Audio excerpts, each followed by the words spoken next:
Salut les game devs, j'espère que tout roule pour vous et dans ce sixième épisode de ma série Let's Game Dev dédié à la création d'un third-person shooter sur Unreal Engine, nous allons ajouter cette fois-ci un travel mode à notre personnage. Donc là ici, on a le mode avec la caméra qui reste constamment derrière le dos de Wraith et une fois que je vais activer le travel mode, vous allez voir que Wraith va se mettre à sprinter et on peut se déplacer comme dans des jeux à la troisième personne, genre Devil May Cry ou des choses comme ça. Et l'intérêt de ce truc-là, c'est qu'on pourra faire une sorte de sprint, mais par contre, Wraith ne pourra pas tirer. Donc tout ce qui est utilisation de son arme, nous allons voir dans des épisodes suivants. Cette fois-ci, nous allons nous concentrer sur comment utiliser un concept qui est vraiment avancé et que je vous avoue que j'ai découvert cette semaine tout simplement, qui est en fait le concept des sub-anime instances. Nous allons pouvoir modulariser nos animation blueprints et je trouve ça super intéressant. Donc voilà, pour ceux qui découvrent ma chaîne, je vous souhaite la bienvenue, je m'appelle Evans et ici je vous aide à progresser sur Unreal Engine en vous proposant des tutos que je tente de rendre les plus clairs et compréhensibles possibles. Donc si ce genre de contenu vous intéresse, n'hésitez pas à vous abonner et à cocher sur la petite cloche pour ne rater aucune de mes prochaines vidéos qui arrivent en général le vendredi à 18h30. Allez, c'est parti. Alors ici, nous avons le résultat que nous avons obtenu à la fin de l'épisode précédent, dans lequel nous avons implémenté, finalisé plutôt, notre système d'Inverse Kinematics qui permettait cette fois-ci d'orienter les pieds de notre personnage en fonction de la surface sur laquelle il se trouve. Donc maintenant, nous allons ajouter la possibilité de passer dans un état Travel. Et comment est-ce que nous allons activer ça? Nous allons activer ça en appuyant sur un bouton, par exemple le bouton Left Shift dans mon cas. Alors pour commencer, nous allons aller dans les Project Settings, ici, Edit, Project Settings, et là, je vais aller chercher Input, et dans Action Mappings, ici, je vais ajouter une nouvelle action, je vais appeler ça Travel Mode, je vais assigner cette action au Left Shift, et comme j'utilise aussi un gamepad, donc une manette en parallèle, je vais faire pour l'instant sur du Left Trigger, donc la gâchette L2 de ma manette. Donc, lorsque je vais appuyer sur mon bouton, on va passer en mode Travel. Et donc, pour ce faire, nous allons devoir aller modifier le blueprint de notre personnage Wraith. Donc, ici, je vais aller dans le BP Player, je vais aller dans l'Event Graph.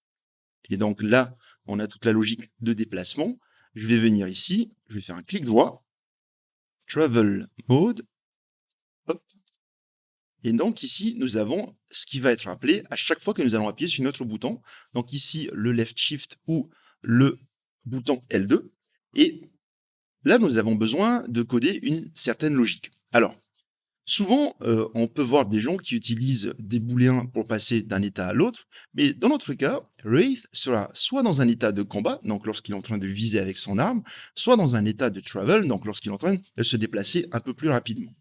Donc ici, plutôt que de passer par des booléens, étant donné que le personnage ne peut être que dans un et un seul état à la fois, donc soit travel, soit combat, en général, lorsque vous pouvez avoir ce genre de réflexion autour de l'état, il vaut mieux utiliser des énumérations. Donc ici, je vais venir dans le dossier Content Core, voilà, je vais faire un clic droit, je vais aller dans Blueprint et je vais faire énumération. Je vais appeler ça E majuscule Player State. Donc, cette énumération-là, je vais ajouter deux nouveaux états. Je vais mettre combat, donc lorsqu'il est en mode combat, tel que nous l'avons codé depuis le début de cette série, et travel, lorsque le personnage sera en mode travel. Donc, je peux fermer ça, et ici, dans le BP Player, je vais ajouter une nouvelle variable que je vais appeler state. Et vous l'aurez deviné, cette variable-là va être de type ePlayerState. Donc, je compile, je vérifie que par défaut, mon personnage est bien en mode combat. Donc là, ici, il est en mode combat avec son arme qui pointe vers l'avant. Nous allons ajouter la possibilité justement de viser dans un épisode suivant, pardon. Et donc là, lorsque je vais appuyer sur le bouton Travel Mode, je vais faire un set du state. Je vais le mettre en mode Travel. Et dès que je vais lâcher le bouton Travel Mode, cette fois-ci, je vais remettre en mode combat. Alors, avant de passer à la partie animation de tout ça, nous allons faire nous allons implémenter une petite logique ici, parce que justement, lorsque je vais me mettre en mode travel, j'aimerais bien que la caméra puisse se déplacer librement sans rester derrière mon personnage. Et donc, pour désactiver le fait que la caméra soit accrochée au dos du personnage. Je vais venir ici dans le BP Player Self. Je vais décocher le Use Controller Rotation Yo. Et dans le Character Movement, je vais venir chercher hop, Orient Rotation to Movement. Donc je vais cocher ça.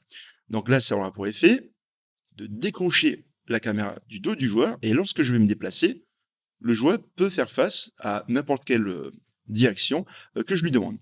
Donc là, nous n'allons pas le faire comme ça ici. Je vais recocher le Use Controller Rotation Yo et le Character Movement, le Orient Rotation to Movement, je vais le décocher. Ce que je vais faire, c'est que je vais modifier ces paramètres-là ici dans l'Event Graph. Donc là, je vais prendre le Character Movement, je vais chercher un Orient Rotation to Movement, hop, je vais faire un set plutôt, hop, set Orientation to Movement, et donc vous devinez que si je coche, l'orientation du personnage va s'orienter justement, enfin le personnage va s'orienter en fonction de la direction dans laquelle il marche. Et donc là, ici, je vais dupliquer ça là. Et lorsqu'on va passer en mode combat, cette fois-ci, nous allons faire en sorte que la caméra reste derrière le personnage. Donc là, je vais faire appel aussi au Use Controller Rotation Yo. Donc le set Use Controller Rotation Yo, il est où? Il est ici. Je branche ça là. Et donc, lorsque je suis en mode travel, on ne va plus coller la caméra derrière le player. Et lorsque je suis en mode combat, cette fois-ci, on va coller la caméra derrière le player. Et maintenant, si je fais un test, hop. Donc, lorsque je bouge, normalement, on a la caméra qui reste derrière. Et dès que j'appuie sur la touche Shift, on peut voir que mon personnage suit la direction dans laquelle je marche, indépendamment de la caméra. Donc je vais faire un dernier petit truc avant de finaliser cette petite partie-là. Le Character Movement ici, ce que je vais faire, je vais mettre un petit sprint, histoire de dynamiser un petit peu les choses. Je vais faire un set max walk speed. Voilà. Là et là. Et donc, quand il est en mode combat, donc ici, combat mode, on va mettre la vitesse de marche à la vitesse par défaut. Il me semble que c'est 600. Donc je vais vérifier ça ici. Max walk speed, ok, on a bien une vitesse de 600, donc je vais mettre la vitesse par défaut ici. Et lorsque le personnage va être en mode travel, nous allons faire en sorte qu'il va courir un tout petit peu plus vite. On va mettre ça peut-être 850, quelque chose comme ça. Et je vais faire un clic droit ici, promote variable. Je vais appeler ça travel walk speed. Comme ça, au moins, on a stocké cette vitesse-là dans une variable qu'on pourra modifier à la volée. Et ici, promote variable, je vais faire un combat walk speed. Donc la vitesse de marche lorsqu'on est en mode combat. Donc je compile et je vérifie ça. Donc lorsque je marche en mode combat, ça va, on a une vitesse normale. Et dès que je me mets en mode travel, on peut voir que je vais un petit peu plus vite. Donc maintenant, nous allons ajouter des animations pour correspondre au mode travel. Alors, avant de passer à notre animation blueprint, je voulais vous montrer d'abord quelque chose. Donc ici, nous avons l'animation de Wraith lorsqu'il est en mode course du mode travel. Et ce que je voulais que vous voyez, c'est que ici, on a aussi un jog forward start et un jog forward stop. Donc dans le cas du travel mode, on va pas mettre en place le fait de reculer, vu que de toute façon, il peut se déplacer librement. Alors, donc, ce qu'il faut comprendre, pourquoi est-ce que je vous montre tout ça, c'est que techniquement, la logique qu'il y a derrière le travel mode et derrière le combat mode est à peu près la même. C'est-à-dire que là, j'ouvre l'animation blueprint du player. Dans l'anime graph ici, on a les mouvements au sol et les mouvements avec le saut ajouté. Donc là, si j'entre ici, on a un idle. Ici, on a un jog start, on a un jog et un jog stop. Donc, vous devinez que créer un travel mode, ça va demander de dupliquer tout ça et de brancher tout ça dans un autre state machine avec les animations correspondantes au travel mode. Alors, c'est bien, mais ce qui me dérange un petit peu, c'est que ça va commencer à prendre un petit peu d'ampleur à force, sachant qu'en plus, on a encore beaucoup de choses à implémenter dans l'animation blueprint, et je voulais trouver un moyen de modulariser un petit peu tout ça. Donc, en faisant des recherches, j'ai trouvé ce qu'on appelle les sub-anim instances, qui sont vachement intéressants et plutôt puissants, et ça permet en fait de délocaliser la logique et de ne charger la logique seulement lorsqu'on a besoin d'elle. Donc, vous allez très vite comprendre comment ça va fonctionner. Alors, pour commencer, je vais aller dans l'event graph ici. Je vais prendre la variable player et je vais faire un get state. Donc pour récupérer l'état dans lequel il est actuellement. Je vais faire un l'enregistrement de l'épisode précédent. Hop, je supprime ça, je fais un clic droit, promote variable, et je vais faire une variable que j'appelle state. Donc, je branche ça ici, voilà. Et donc là, on a de stocker dans cette variable-là le mode dans lequel le joueur est actuellement. Soit c'est le mode combat, soit c'est le mode travel. Donc maintenant, qu'est-ce que nous allons faire de ça? Nous allons utiliser ici un nœud qui va nous permettre de choisir soit le set d'animation du mode combat, soit le set d'animation du mode travel que nous allons créer après, en fonction de l'état du joueur. Et comment est-ce qu'on fait ça? On fait un ePlayer state et je fais un blend poses by ePlayer state ici. Donc lui, ce qu'il prend en entrée, c'est le state actuel. Et ensuite, il va sortir une nouvelle pose en fonction de cette valeur-là.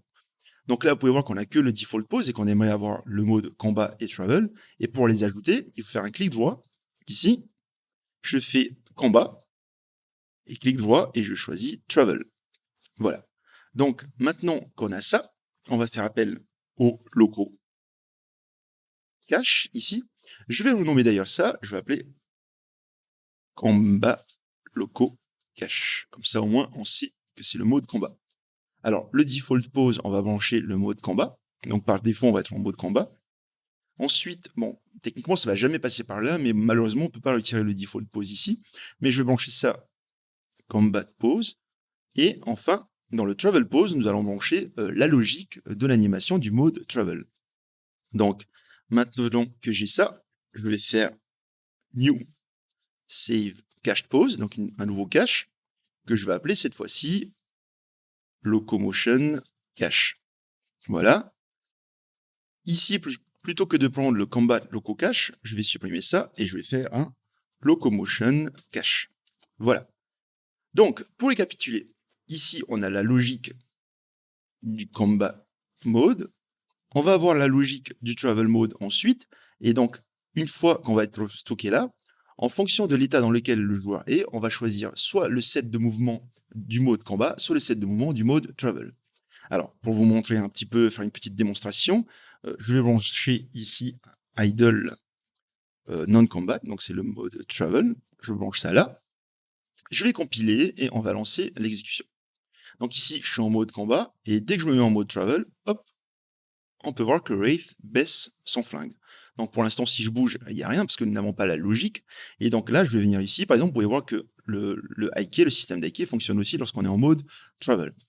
Alors maintenant que nous avons fini de côté la logique qui permet de choisir un set d'animation en fonction de l'état dans lequel le joueur se trouve, on va passer à l'implémentation de nos sub-anim instances. Alors les sub-anim instances, c'est quoi? C'est en fait des animation blueprints dans lesquels nous allons placer une logique qui pourrait être appelée directement ici. C'est un peu comme des variables ou des caches, vous pouvez voir ça de la même manière. Donc pour ce faire, ici, je vais aller dans le content, je vais faire un clic droit, et je vais créer un nouvel animation blueprint. Donc, le Wraith, le squelette de Wraith ici, et je vais appeler ça ABP underscore. On va commencer par le combat locomotion. Donc, j'ouvre ça. Et en fait, ici, ce qu'on va faire, c'est qu'on ne va pas utiliser l'event graph, on va seulement implémenter une logique dans l'animation. Et quelle logique est-ce que nous allons faire? C'est assez simple, on va juste déporter pour le moment, juste pour commencer, ici, cette logique-là. Ok? Donc, la logique du mode combat. Donc, je vais juste faire un simple copier. Je vais venir ici, je vais faire un coller. Donc, ça marche, hein, on peut déporter tout ça sans aucun problème. Là, on va juste monter ça ici, et je vais faire un combat loco cache. Je branche ça ici. Ici, juste pour voir un peu, il y a des variables à créer dans cette animation blueprint qui n'existent pas, comme le is accelerating et tout. Je vais juste faire un compilé pour voir un peu toutes les variables qui vont me demander d'implémenter. Voilà. Donc là, celui-là, je vais faire un clic droit, create variable. Je compile pour voir quelles sont les variables que je peux encore implémenter. Get direction, je vais faire un clic droit, create variable. Ici aussi, je compile encore. Voilà, c'est bon. Et il me semble qu'il manque d'autres variables qu'il n'a pas pu choper. Je crois que c'est le is accelerating. Voilà, celui-là. Et est-ce qu'il en manque encore? Je crois pas. Ah si, peut-être pour la logique du jump qui est ici, et le is in air. Voilà. Donc là, on a juste déporté la logique du code du combat mode. Ok. Donc L'avantage, c'est que ici, on a seulement la logique liée au mode combat, c'est-à-dire qu'on pourra faire des modifications sans problème un peu plus tard, sans jamais charger cette partie-là. Et maintenant, comment est-ce que nous allons utiliser ce sub-anim instance? On va venir ici dans la BP Player, je vais venir là, je vais faire un clic droit, et je me rappelle plus trop du nom, mais je sais que c'est dans la catégorie MISC. Voilà, on va choisir le Linked Anim Graph. Voilà, on a ce nœud-là. Alors, ce nœud-là, comment est-ce qu'il va fonctionner? On a juste à choisir ici le ABP Combat Locomotion. Je vais compiler. Et là, il demande en fait, est-ce que je veux exposer des variables? On a des variables qui ont été créées ici. Et on voudrait justement, oui, leur donner des valeurs, parce qu'on n'a aucune logique ici dans notre event graph. Nous, on aimerait récupérer les valeurs qui ont été calculées ici. Donc en gros, l'ABP Player va fonctionner comme une sorte de master animation blueprint qui lui va récupérer toutes les variables chez le player et qui va les injecter dans tous les sub-anim instances que nous allons créer. Donc ici, je vais juste cliquer sur Expose All. Et voilà, et donc là, ce qui va me rester, c'est de brancher toutes les variables correspondantes ici. Donc le direction, je vais mettre là, le control io delta, je vais mettre là, actor io delta, is accelerating et is in air. Donc maintenant, je branche ça ici, je vais compiler, et on va voir si ça fonctionne toujours. Donc oui, comme vous pouvez le voir, Wraith se déplace correctement avec le sub-anim instance. Donc, quelques petites informations en plus. Donc déjà là, alors je vous avoue que c'est quelque chose que je viens tout juste de découvrir. Au moment où j'enregistre cette vidéo, on est en début de semaine, et je vous avoue que j'ai pas encore fait énormément de recherches, mais je pense qu'en termes de performance, ça doit pas bouffer beaucoup plus. Donc, quelques informations supplémentaires. Ici, admettons que vous avez une certaine logique avec des pauses et tout, et que vous voulez balancer tout ça ici. Ce que vous pouvez faire, c'est que vous pouvez faire un clic droit ici, vous tapez Input, Pause, voilà, et donc là, admettons, je décoche ça ici, je mets ça là. On peut donner un nom à cette variable, je vais donner par exemple idle, je compile, et ce qui va se passer, c'est que de retour dans la BP Player, vous pouvez voir qu'ici, on peut balancer un idle. Donc, juste pour vous montrer quelque chose, là, je vais brancher ça ici, je compile, et donc là, quand je lance, on peut voir qu'il est bien en mode idle combat. Tout simplement parce que dans la BP, le sub-anim instance ici que nous avons fait, on a juste dit, écoute, la pause que tu envoies en entrée, là, tu la balances directement en sortie. Donc, c'était la petite info, si vous voulez injecter des pauses, tout simplement. Voilà, donc là, j'ai supprimé l'input. Et donc ici, on a le combat mode. Donc voilà, vous avez fait votre premier sub-anim instance. Alors maintenant que nous avons cette logique-là, nous allons pouvoir implémenter un autre sub-anim instance qui lui va contenir toute la logique du travel mode. Alors pour ce faire, on va aller assez vite. Ici, j'ai le combat locomotion, je vais dupliquer ça avec CTRL W et je vais appeler ce nouvel animation blueprint travel locomotion. Donc ici, comme je disais, on n'a pas besoin d'implémenter quoi que ce soit dans les 20 graphes. Dans l'anime graph, on se retrouve là, et donc là, on va pouvoir commencer à brancher des choses. Donc dans le ground locomotion, on a le idle. Ici, on a le turn in place, mais dans notre cas, nous n'allons pas implémenter de turn in place, tout simplement parce que on est en travel mode et il n'a pas besoin de se tourner. En tout cas, pas pour le moment. Peut-être qu'on va faire ça un petit peu plus tard, parce que je sais qu'il y a d'autres méthodes de turn in place. Je vais chercher le idle non-combat. Donc vous prenez le idle non-combat. On branche ça ici. Est-ce qu'il y a des choses à modifier? Hop, le loop animation, non, c'est bon, tout est OK. Donc, dès qu'on entre dans ce mode-là, on est en mode idle non-combat. Ensuite, on a le fameux jog start. Ici, on avait un blend space qui a été créé dans les épisodes précédents pour justement courir dans la direction vers laquelle on se dirige. Alors, dans notre cas, on n'a plus besoin de courir dans plusieurs directions, vu que le travel mode, il court constamment vers l'avant, vu qu'il suit la direction dans laquelle on se déplace. Alors, donc là, ça facilite les choses, on n'a plus qu'à supprimer ça. On va venir chercher un jog start, Et donc là, vous avez le jog forward start. Ne prenez pas cette fois-ci le jog forward start combat, mais bien le jog forward start normal. Je vais brancher ça ici. Là, je vais exposer le loop animation que je vais décocher et le start position. Donc, on va choisir un start position pour éviter l'effet de glissement traité dans les épisodes précédents. D'ailleurs, si vous n'avez pas regardé la série depuis le début, je vous invite à le faire. Peut-être que vous serez un petit peu paumé parce que j'évite de répéter certaines choses que j'ai répétées dans les épisodes précédents. Et donc voilà là. Alors, Wraith commence à courir. Je pense qu'ici, c'est un bon point de départ. Dès que là, il part, il commence à se déplacer. Donc on va dire à 0,38. Donc je retourne dans le locomotion. Ici, le start position, je vais mettre à 0,38 et on va pas oublier d'ajouter le sync group ici en mode jog pour synchroniser les jambes lorsqu'on va passer d'une animation à l'autre. Donc vous pouvez laisser le can be leader ici. Hop, et donc là, lorsque je mets mon mode travel, on n'a rien qui se passe tout simplement parce que j'ai oublié de brancher tout ça dans l'ABP Player.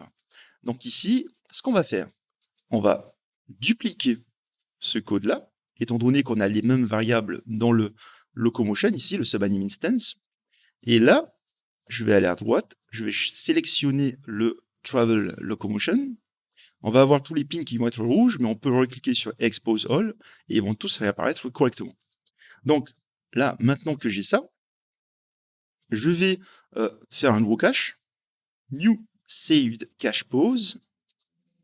Je vais appeler ce cache travel loco cache, voilà. Je branche ça ici, hop. Je mets ça là, travel mode. Et donc là, plutôt que de brancher le idle non-combat, je vais faire un travel loco cache. Donc je peux brancher ça là. Et on va faire un test. Hop, sauvegarder, je lance.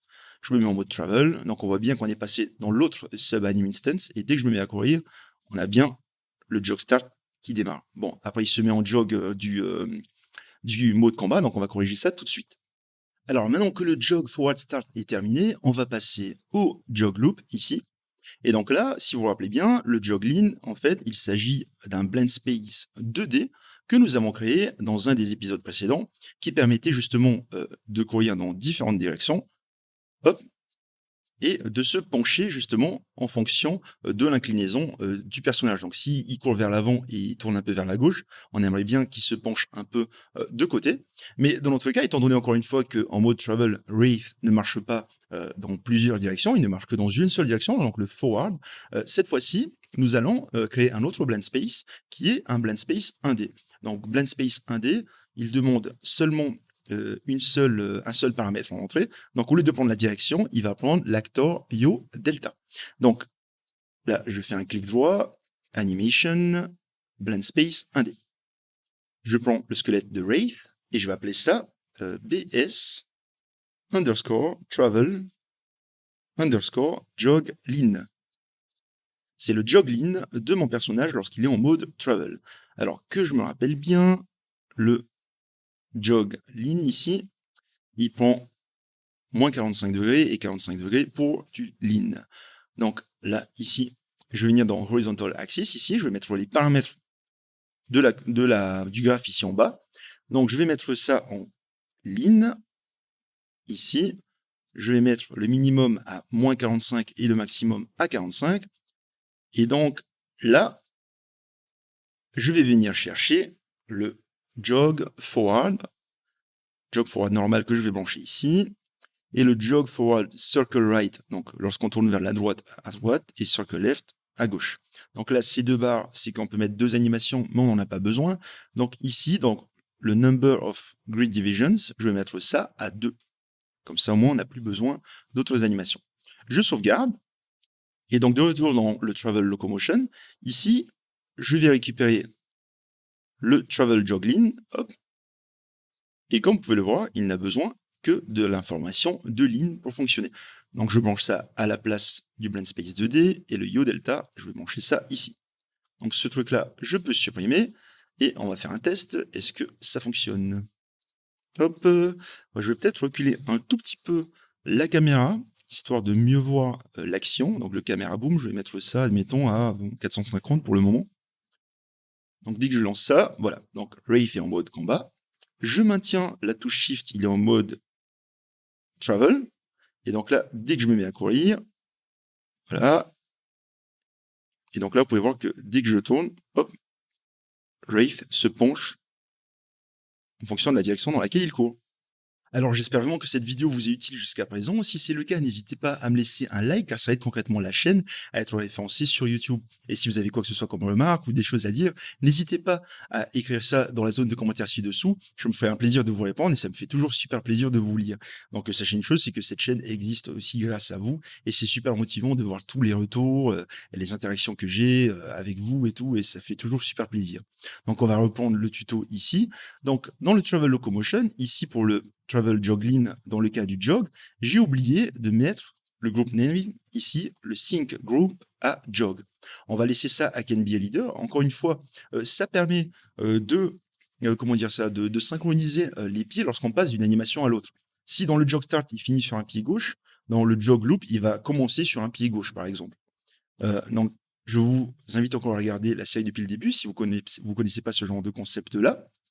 Et donc là, maintenant, il ne me reste plus qu'à passer au jog stop.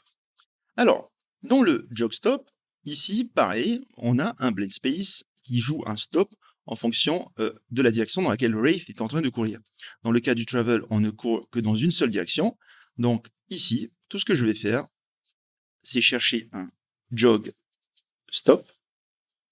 Donc le jog stop, jog forward stop, je branche ça ici, hop.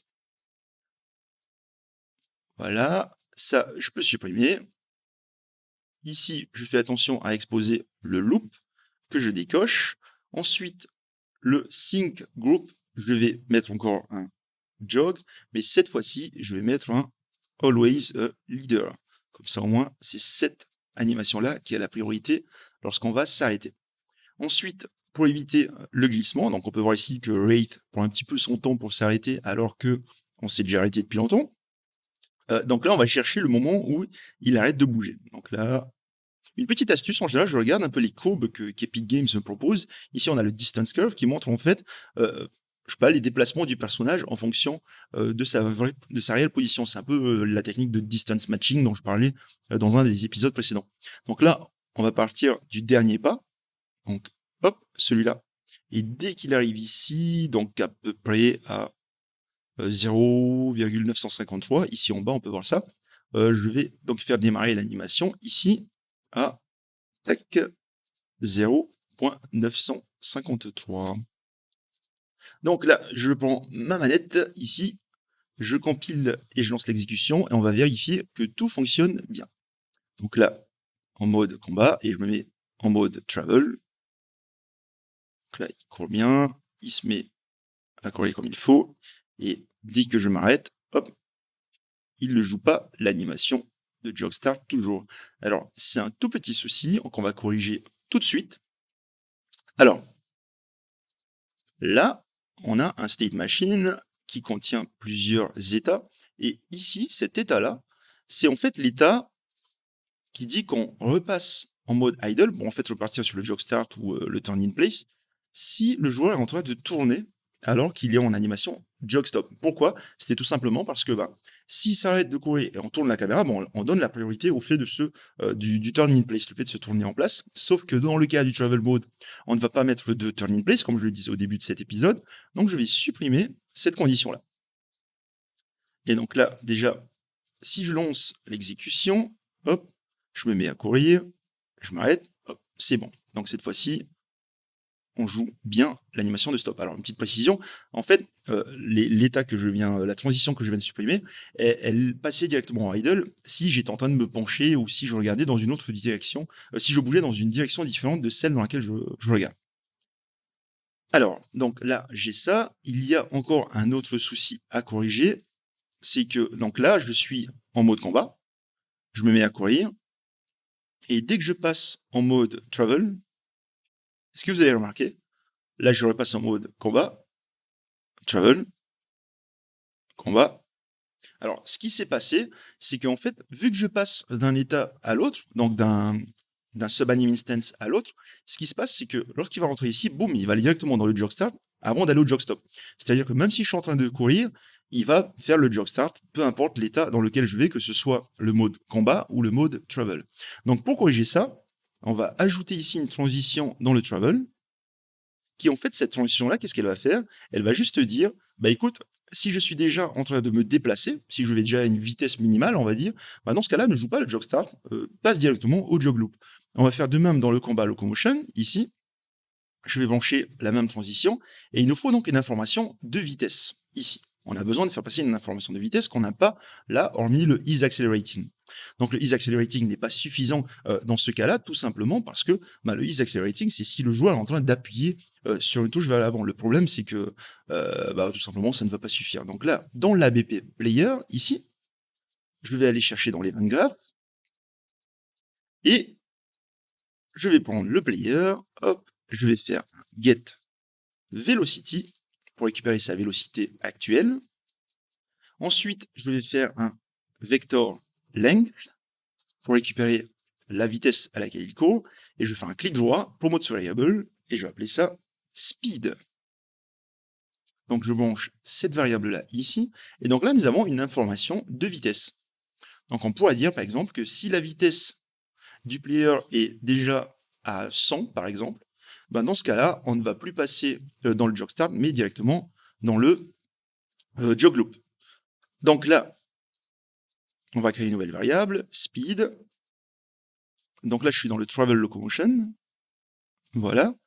Et on va dire que si le speed est supérieur, admettons, à 100 par exemple, si le player se déplace déjà à une vitesse de 100 unités à la seconde, on va donc passer directement au jog. On va faire de même dans le combat locomotion.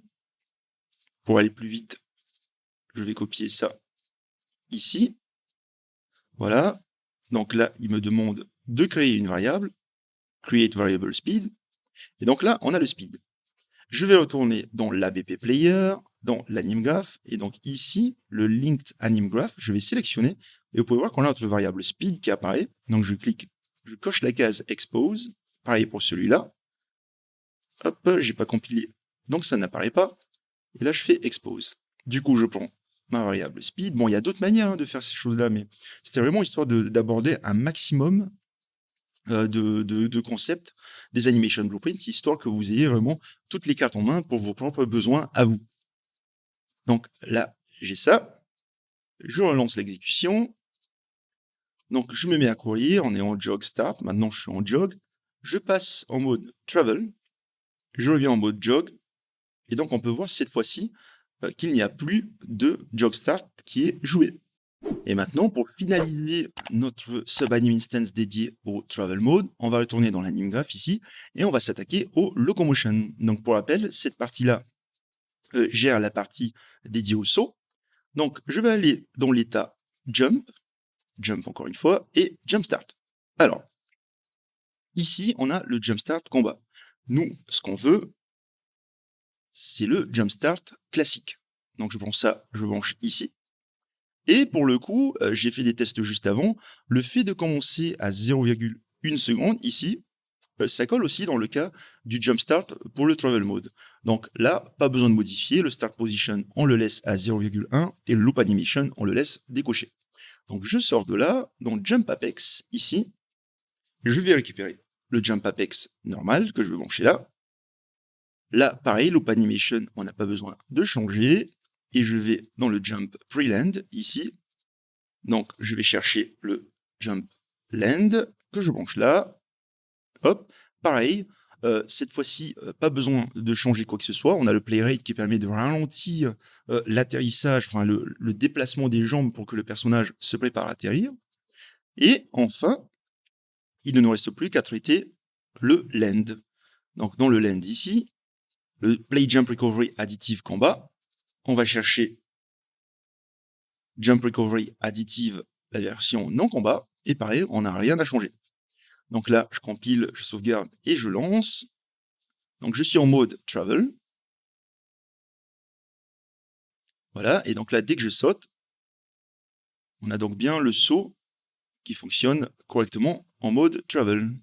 Alors, maintenant que les deux modes de déplacement ont été codés dans leur propre animation blueprint, vous pouvez voir qu'on a bien quelque chose qui est bien plus propre. Et on va aller encore plus loin parce que je vais vous apprendre encore un autre concept de l'animation blueprint qui est en fait cette fois-ci les layers d'animation. Alors, il y a une version expérimentale et une version qui n'est pas expérimentale. Je vais aller sur la version qui n'est pas expérimentale tout simplement parce que j'aimerais bien que ce tuto puisse vivre le plus longtemps possible. J'ai pas envie de le recommencer parce que la version expérimentale a été mise en place. Donc là, comment est-ce que ça va fonctionner? En fait, on a ce système d'Ike ici qu'on va essayer de déporter ailleurs, mais au lieu de le mettre dans son propre animation blueprint, nous allons utiliser le système de layer qui va vous permettre tout simplement d'apprendre encore autre chose sur les animation blueprints. Donc ici à gauche, je ne sais pas si vous avez déjà fait attention, mais vous avez animation layers. Donc je vais sélectionner new animation layer ici. Je vais appeler ça Ike layer. Et en fait, comment est-ce que ça va fonctionner ce truc-là? Ça permet aussi, comme des fonctions, en gros, de déporter du code et d'éviter de trop charger ici, de trop charger la logique, pardon, et de limiter la lisibilité. Donc ici, plus on a de nœuds, plus ça va devenir compliqué à lire. Et donc là, ce que je vais faire, je vais prendre cette partie du code, donc le local to component jusqu'au component to local, je vais copier, et je vais aller dans le Ike layer ici, je vais brancher ça là. Et en fait, comment est-ce qu'il fonctionne? Il fonctionne un peu comme les sub-anim instances, puisque ici, on peut faire un clic droit, et je fais un input pause pour demander une pause en entrée. Donc là, maintenant qu'on a ça, ici dans l'AnimGraph, ce que je vais faire, je vais aller chercher, hop, je vais taper encore MISC, parce que j'oublie tout le temps le nom de ce truc-là. Voilà, c'est Linked Anim Layer. Alors ici, si je sélectionne ça, vous avez, c'est écrit que c'est encore expérimental, mais apparemment la partie que j'utilise là, elle fonctionne bien et sans problème. Donc le layer à choisir, on va choisir le Ike layer. Mais là, si vous regardez bien, on a le instance class. En fait, qu'est-ce qui se passe? C'est que ce truc-là, un peu à la manière des sub-anim instances, on peut l'utiliser pour appeler d'autres morceaux, d'autres animés qui sont contenus dans d'autres animation blueprints. C'est notamment utilisé dans Fortnite, mais étant donné que c'est pas encore totalement au point, je me suis dit que je vais rester dans ce cas-là pour l'instant. Et donc là, dans ce cas-là, cette méthode-là consiste à appeler un layer qui est inclus dans ce blueprint, en l'occurrence le Ike layer. Donc je sélectionne ça, ici, Ike layer, je compile, et pour voir qu'ici, on a une pause en entrée et on donne une pause en sortie. Alors, à savoir, c'est que ici, c'est comme dans l'animation blueprint, on peut très bien ajouter des variables. Ici, vous sélectionnez le input pause, vous avez les inputs ici. On peut sélectionner, tac, là. On peut, par exemple, prendre ça et ajouter ici n'importe quoi, un input param, par exemple. Je compile, et donc si je retourne dans l'AnimGraph, normalement, on peut exposer le input param ici. D'accord? Donc là, moi, dans mon cas, je ne vais pas utiliser de variables que je vais exposer et tout le reste, tout simplement parce qu'on se trouve dans le même animation blueprint, et du coup, ces variables-là sont accessibles d'un animation blueprint à l'autre. Donc là, on a juste besoin de faire ça. On a déporté le code de la partie Ike de l'animation blueprint, et donc là, ce qu'on va faire, c'est on va prendre ça, on va supprimer, hop, ici, le Ike layer, je vais venir, hop, le brancher là, voilà, et je vais ajouter un petit commentaire, Ike logic, pour la logique dédiée au Ike, ici, mode selection, pour sélectionner le mode, et donc là, vous voyez que notre animation blueprint, il est beaucoup plus lisible qu'au tout début de cet épisode. Donc maintenant, il ne me reste plus qu'à compiler, sauvegarder, et si je lance l'exécution, vous pouvez voir que notre système d'Ike fonctionne toujours correctement, alors que la logique a été déportée dans un autre layer. Donc voilà, en attendant le prochain épisode, si vous voulez continuer à en apprendre plus sur Unreal Engine, je vous invite à regarder l'une des 2 vidéos qui vont apparaître ici en haut à droite, notamment la playlist dans laquelle nous recréons les mécaniques du jeu Zelda Breath of the Wild. Pour ma part, je vous dis à très vite, c'était Vance, ciao!